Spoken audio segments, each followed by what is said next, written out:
എടാ മീറ്ററേ, ഞാൻ ആ പഴയ ഫ്രോഡ് പരിപാടിയൊക്കെ നിർത്തി. നിന്നെ ഞാൻ തപ്പി നടക്കാൻ. നീ അതിന് പറ്റിയ കക്ഷി.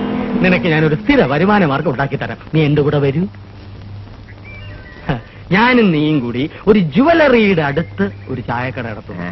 നല്ല കച്ചവടമുള്ള സ്ഥലം, ലാഭം 50-50. പക്ഷേ നിന്റെ ഈ അടിച്ചു മാറ്റുന്ന സ്വഭാവം നിർത്തണം, എന്നാലേ ഉള്ളൂ. വരുമാനം കൊണ്ട് അടിച്ചു മാറ്റേണ്ട ആവശ്യമില്ലല്ലോ വായി. പിന്നെ ഡെയിലി ഒരു 2 മണിക്കൂർ ടൈം തരണം. അതെന്തിനാ? അല്ല 2 മീറ്ററിന്റെ പണി നടത്താലോ. ഇല്ലില്ല, ഭരതേട്ടന്റെ കടയായിരിക്കും അല്ലേ? അതെ, ഇപ്പൊ പൂട്ടിക്കിടക്കാണല്ലോ. പക്ഷെ ഒരു പ്രശ്നമുണ്ട്. എന്ത് പ്രശ്നം? ഭരതേട്ടൻ കട ആണുങ്ങൾക്ക് കൊടുക്കൂല, പെണ്ണുങ്ങൾക്കേ കൊടുക്കൂ. തലശ്ശേരിക്കാരൻ അബൂബക്കറിന്റെ ഇത്തായുടെ വരവും കാത്തിരിക്കുകയാണ് ഭരതേട്ടൻ. അതുകൊണ്ട് നമുക്കൊരു കളി കളിക്കണം. എന്ത് കളി?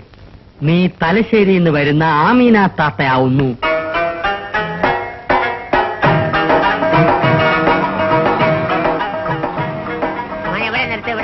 നമുക്ക് ചോദിക്കാം. നല്ല മീറ്റർ എത്രയായി? 10 രൂപയായി. അൽഹംദുലില്ലാഹ്.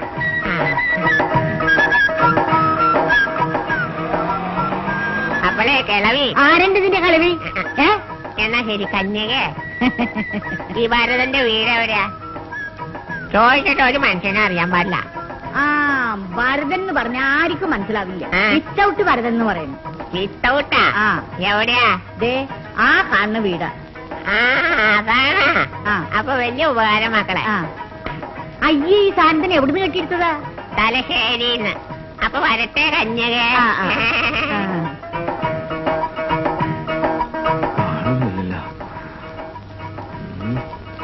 എന്തായിരിക്കും ആളെ വിത്തോട്ട് ഭരതെന്ന് വിളിക്കണേ? അണ്ടർവെയർ ഇടൂലായിരിക്കും. ഇതാണ് പഠിച്ചോനെ വീട്. തെറ്റാണ്ട് ഇരുന്നാ മതിയായിരുന്നു. അള്ളാ, ഇവിടെ ഒന്നും ആരും ഇല്ല.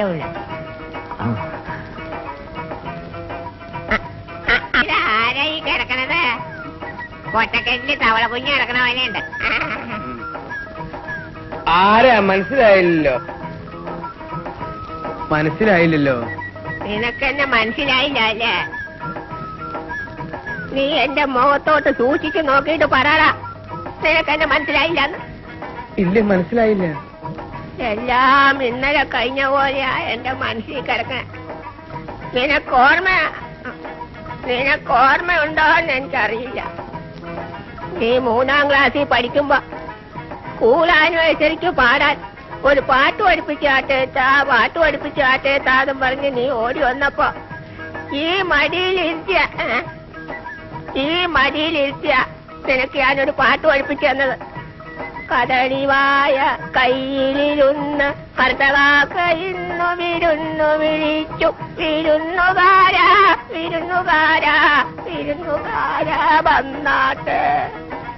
എന്നിട്ട് 1ാം സമ്മാനം കിട്ടിയപ്പോ നീ ഓടി വന്നിട്ടാണ് ഈ കവളത്ത് തന്ന ഉമ്മയുടെ ചൂട് ഇപ്പോഴും മറന്നിട്ടില്ല മോനെ.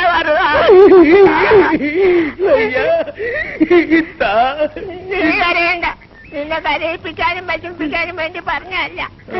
കറുത്തതൊക്കെ വെളുത്തതൊക്കെ എന്നൊക്കെ പറഞ്ഞ് ചളമാക്കരുത് കേട്ടോടാ. നിന്റെ ചേട്ടൻ കരയാനാണ്, നീ എന്തിനാണ് അങ്ങനെ കരയാണ്? അവന് കരയാണ്ടിരിക്കാൻ പറ്റുമോ?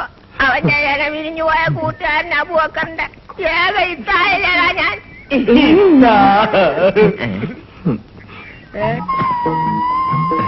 സൂപ്പർ ഉരുപ്പിടിയാണത്. വെറുതെ അല്ല ഇയാളെ കോലം കിട്ടു പോയി. ചേട്ടന്റെ ഭാര്യയാണ്. ഇതാണല്ലേ ഭരതന്റെ 2ാമത്തെ കെട്ടിയോള് രാജമ്മ. രാജമ്മ ഞാൻ പറയാറില്ലേ നമ്മുടെ മോളെ രാജമ്മ.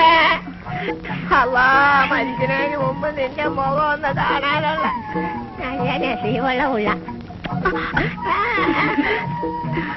ഭരതൻ ഓർമ്മയുണ്ടോന്ന് എനിക്കറിയില്ല.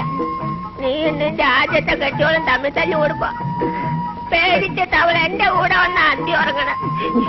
ഇവളും അതുപോലെ വഴക്കുണ്ടാക്കാറുണ്ടോ വല്ലപ്പോഴൊക്കെ? അത് മതി മോളെ. നമ്മുടെ ഇത്ത. അല്ലാ, ഇത് ഞമ്മടെ സീതമോളല്ലേ? പടച്ചോനെ, പണ്ട് ഞാൻ കാണുമ്പോ ഇത്രേ ഉള്ളൂ. നീ അങ്ങോട്ട് വളർന്ന കൊന്നത്തങ്ങോയായി പോയിട്ടൊരു മുത്ത. ചായ കുടിച്ചിട്ടാവാം. അല്ലെങ്കിൽ ഒരാരെങ്കിലും ഭർത്താനം പറഞ്ഞോണ്ടിരിക്കുക ഇടക്ക് വന്ന് പ്രശ്നമുണ്ടാകും. പണ്ടുള്ള പരിപാടിയുണ്ട്. വാ മോളെ. അമ്മയില്ലാതെ വളർന്ന കുട്ടിയെ. ഇനി മുതൽ ഇതുങ്ങൾ രണ്ടാക്കും ഒരു കുറവും ഉണ്ടാവാൻ ഞാൻ സമ്മതിക്കൂല. അത് മതി, എനിക്കത് മതി, അത് മതി.